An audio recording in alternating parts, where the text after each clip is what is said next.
Right, just a quick video on my Myford ML7. I've bought this second-hand long cross slide off of eBay, got it for a good price. Came with the original box and it looks like it's hardly ever been used. This is the standard one that I had on there, and this one has an extra slot and you can see that it's much longer. I've also bought a new long feed screw and the nut to go with it, and in this video I'll just show you what you need to do to the saddle to be able to use this one. Now, because the feed screw is much longer, the standard saddle will need to be drilled at the back section here so that the feed screw can go right the way through. So I drilled mine earlier today, and all as I did was mark up the centre line, put marking blue on the top here, mark up the centre line of the front hole right the way through to the back, and then measure down to the centre line of the diameter of the hole at this side and mark it on the back.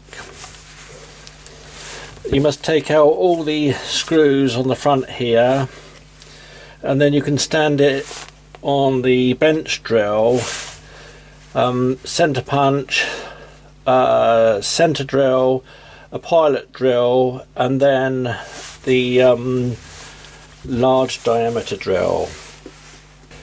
And there's no need to actually drill it to the size of the front one.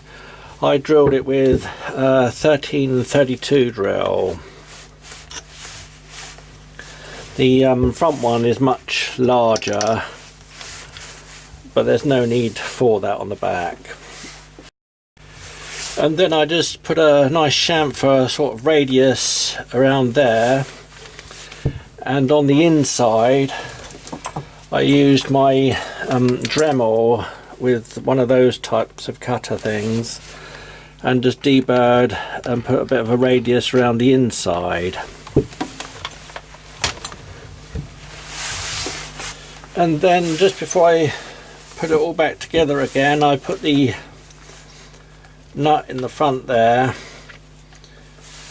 and tighten that one up, put the screws in.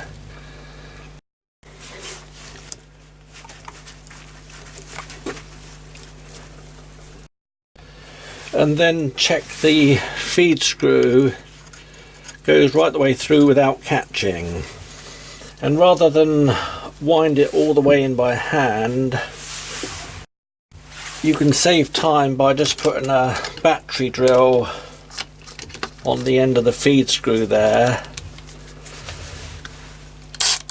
and just carefully wind it in.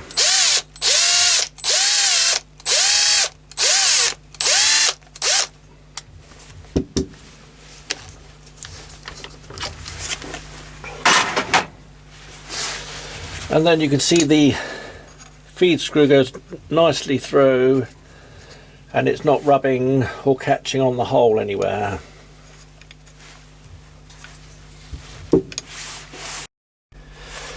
So that's all finished there and ready to assemble again. The only other thing I did was the gib strip that came with the long cross slide only had 4 indents drilled in it, and I drilled the other 3. And an easy way of doing that is by taking out the feed screw again,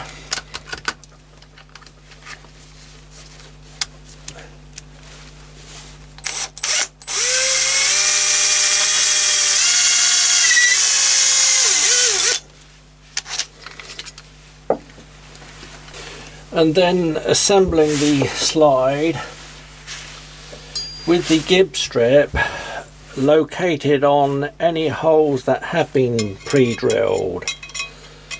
So they're located on the grub screws that are going into those indents, and then just assemble that onto the slide and tighten up the grub screws that are actually going into the existing indents. So I've tightened up all the ones that are actually going into the indents and backed them off a little bit so it's still able to move, and just check that the gib strip is located on those so it can't move either way. And then what I did was put the whole assembly into a drilling vise like that, nice and square.